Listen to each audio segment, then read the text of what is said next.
it's Sue Verhoeven here, and today I am with the fabulous Alicia. Did I say that right? You did. Yes! Okay, and Alicia has come to show us some of her wonderful recipes. Alicia, as I know a lot of you know, and some of you won't, is the most fantastic raw vegan chef in my kitchen. Welcome. Thank you for that warm welcome, and I'm excited to be here to show you some basics and then not so basic, a few things. So we're going to jump right in. We're going to teach you how to make an almond milk from scratch, and we know that you can certainly buy your milks, right? One of the challenges with buying already made milks is that there's a whole bunch of stuff in them to keep them fresh on the shelf. So this way you're making your own, you know what's going in it. And then we're going to take that milk and turn it into a cheese. Okay, so this is going to be a cheese that sets up, that is cooked, it's slightly cooked, and it's sliceable, it'll be shreddable, and you can even reheat it and melt it to be like a nacho cheese type of sauce. So, and then we're going to make a Parmesan. Yes! Okay. Fabulous. And these are all great recipes to use as components in making your vegan food. Fabulous Dishes. So that's that'd be really useful for some of my lovelies who are still transitioning to vegan, and they're still like, oh, but I do love my cheese. So you know. And so for those of you that are still in that process and you don't necessarily know why it's beneficial to let go of animal cheeses, a big part of it, there's lots of information out there. If you're really interested in knowing more, you should check out Colin Campbell's book, The China Study. But basically it's acidifying to the body. We're the only species on the entire planet that consumes, and I'm going to be really graphic here, that consumes the secretions of the mammary glands of another mammal. So, yes, and it doesn't actually add calcium to our bodies as we've been led to believe by the powers that be. It actually robs our bones of calcium. So, enough said. It does. And if you want to know more about the effects of animal proteins on your body for health reasons, then join my plant-based whole food show, and I'll put a link and some information on what day we go on, and that is with the fabulous Dr. John Gilmore, who knows his stuff. And there's lots and lots and lots of studies and information, more so now than ever before. There's loads. There's loads, but he makes it very simple. Okay, so you can make a nut milk, a seed milk, even an oat milk out of either a nut, a seed, or a grain. So we could even make flax milk. I mean, there really is no end to the list of alternative milks that you can make. And of course they all will have slightly different flavor profiles, and you may like to use them in different applications. So the basic process to making any nut or seed milk is you take your selected nut or seed, you soak it in filtered water, so that overnight is a great rule of thumb, minimum of 4 hours. And so what happens is every nut or seed in nature is dormant. So what we're doing is we're giving it this big drink of water and we're waking it up. We're turning it into a living food. So I'll show you, Sue, is that you can take this nut and open it up. Okay, yes, the reading glasses.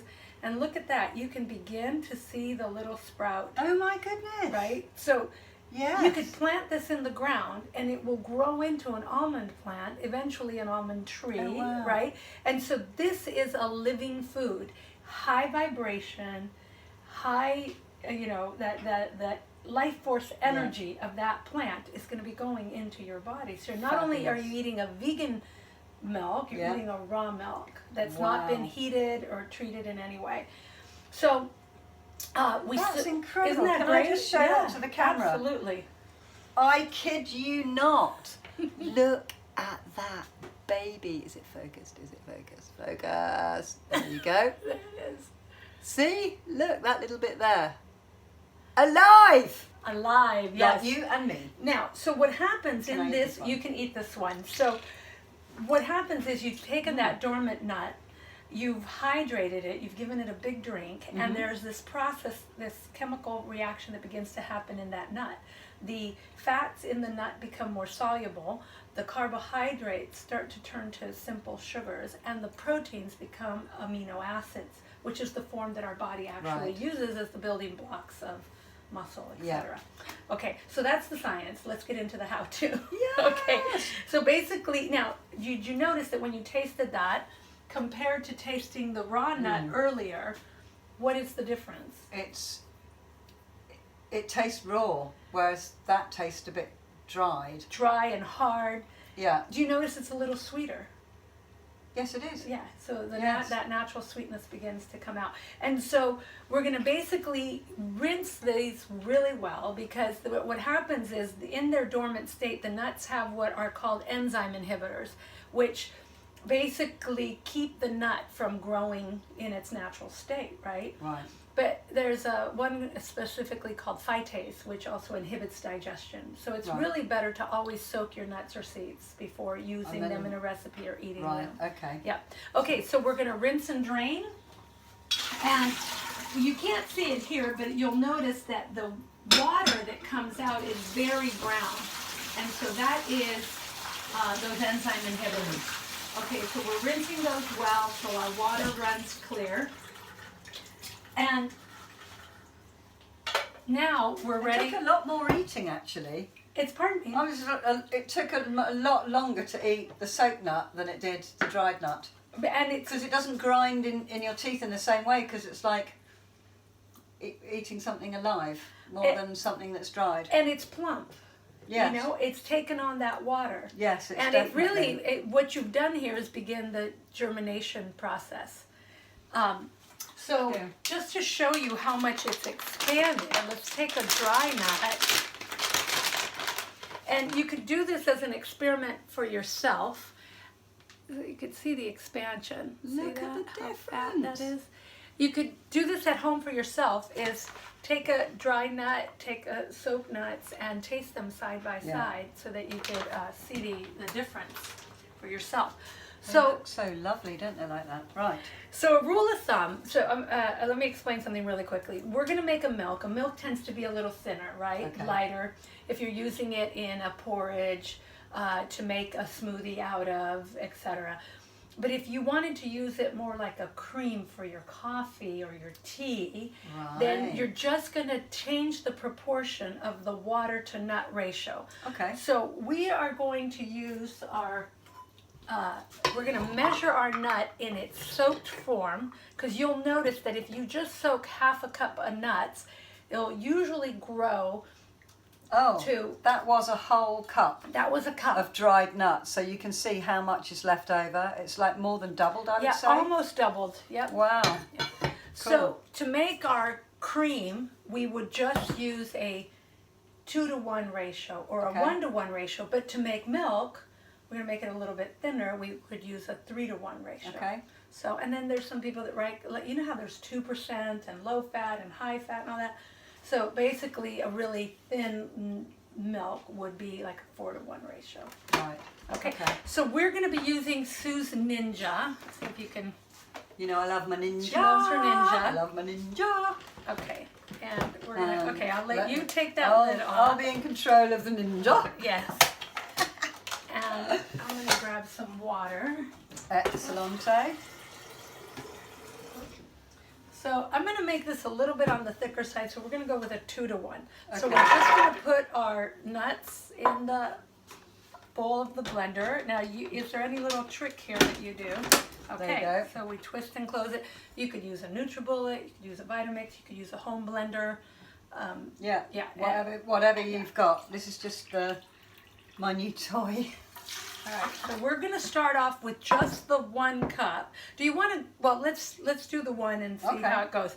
Now, the reason we're starting out with just the 1 cup is that if I went ahead and put in all the water and the nuts, they're just going to tumble about. Right. So I'm going to get this started, create sort of like a sludge, and then add in the rest of the water. Okay, so we've got our power button on. Make sure the lid's on. The lid is on, it won't work if the lid's not on. All right.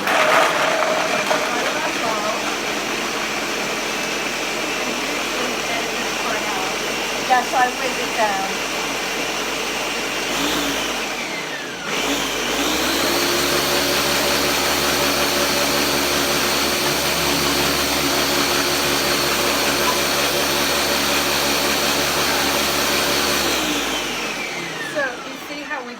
It's broken down quite a bit. You need to press it. Yeah.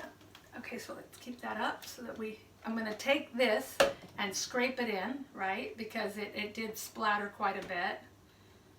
I think that's the term. Yeah, exactly. And now we're going to push this down off the sides. And it looked like it grounded up pretty well. It's a little bit coarse still, so we're going to blend a little longer. Okay. We're going to go ahead and add in that other cup of water. And there are, let's see, so, okay, keep it there. Okay, so go ahead and blend that up. Chef's assistant. Chef's assistant.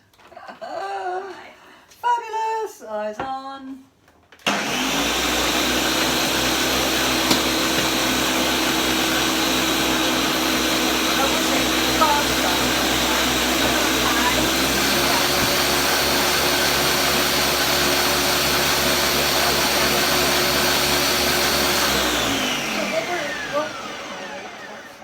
What we're looking for is that the bits have ground down to a pretty fine meal. Yeah, looks like it. All right, so now. Oh, you can just pour it out of the. It's got its own nozzle. Okay, so what we're going to do before you actually do it is we want a nut milk bag with a mesh strainer, a linen, a towel, cheesecloth.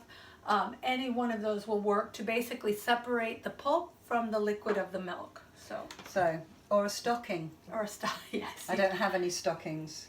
So we've got a nice a towel, a linen towel here that has some sentimental value for Sue. Yes. Yeah. It's Noreen's tea towel. Okay. And so what we're going to do so that it doesn't burst out the sides is we're going to gather up the corners. And we're going to give it, you can see it's already begun separating. Oh wow, We're going to give it a gentle twist.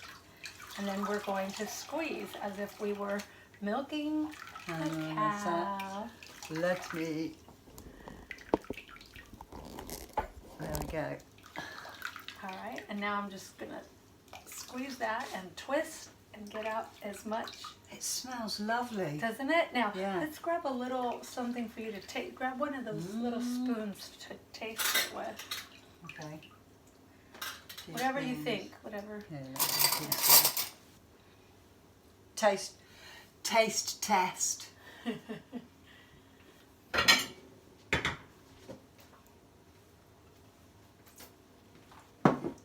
It's really nice. Isn't that nice? Slightly. It's really nice. Really nice. Really nice. Slightly sweet. Okay. It is. It's sweet. It's sweeter. So, what I'm going to do now is I'm going to take that pulp. I'm going to empty it into this bowl. And you always want to reserve your pulp because you can take this pulp. Now, this is just the fiber that does not have a whole lot of flavor, right? It's the soluble fiber, or excuse me, insoluble fiber. You know, I have to taste everything. So it probably doesn't have a whole lot of flavor to it. No. No. So, but let me. It's just fiber. It's fiber. Okay, guess what we can do with this, Sue? We can take this fiber and we can make bread out of it. We can make cookies. Really? We can dry it in a low temperature oven or in a dehydrator and grind it up even more. You can make macaroons out of it by adding dried coconut and a little liquid sweetener and vanilla and just lightly drying them or baking them in the oven. You really don't want to throw this away. The best way to store it is to fluff it up and get all the little clumps out of it, and then either put it in a Ziploc bag or an airtight container and keep it in the freezer. And once you've accumulated a good amount, then you can make it. Yeah. I'm looking forward to making some bread. So we're going to save that. Let me show you what it looks like. Look at that. It is. It's all just like. It's like flour. Only slightly damp. That's amazing. Excellent. Okay, so and what did you think of the flavor? I love the flavour. Okay, so Nice and sweet. if you're going to just keep this as a milk, store it in the refrigerator for about 5 to 7 days. Okay. Because it doesn't have any of the additives or preservatives that the store-bought milks do, Yeah. you want to be mindful of when you take it out of the fridge, Yeah. put it right back into the Yeah. refrigerator, not to drink out of the vessel you're storing it in, you know, because your saliva will break it down and make it spoil faster. Yeah. Okay. Okay. Now, this in itself, we could do so many different things with. You can make chocolate milk. You can make a flavored milk with strawberry. Or you could use it as a base of a smoothie. Pour it over chia and make a chia cereal, chia pudding. You know, there's really lots and lots that you could do with it. We're going to turn it into this is going to be the milk for our cheese. Yeah. Okay, so we're going to switch gears. We're done with the milk. We've shown you the milk. We'll be Okay. back in a minute with some cheese. All right. Yeah.